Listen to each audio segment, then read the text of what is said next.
Hello दोस्तों, तो आप सब कैसे हैं दोस्तों। मैं आ चुका हूं फिर से आप सबके बीच बहुत ही जबरदस्त एक भोजपुरी सॉन्ग लेकर, जो कि बहुत ही खतरनाक ऑर्केस्ट्रा सॉन्ग है।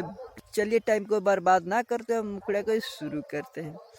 आइल बाड़ू तू नाचे बंगाल से, लागेलो माल गोरी खुलल बाल से।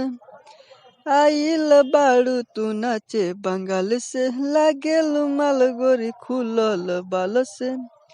भगबुन केतनो प्रयास करी, देखी के नहीं बर्दाश्त करी। नचबू न लहंगा में बास करी, देखी के नहीं बर्दाश्त करी। नचबू न लहंगा में बास करी। इसके बाद फर्स्ट अंतरा है, तो चलिए सुनाते हैं। करो नहीं चोना तू नाच के दिखाव हो, टंगड़ी से ऊपर घंगरी उठाव हो। कोरोना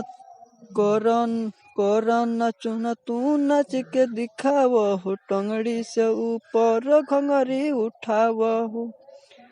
बैठल बसभे तोहर आस धरी, देखी के नहीं बर्दाश्त करी। नचबू न लहंगा में बास करी, देखी के नहीं बर्दाश्त करी। नचबू न लहंगा में बास करी।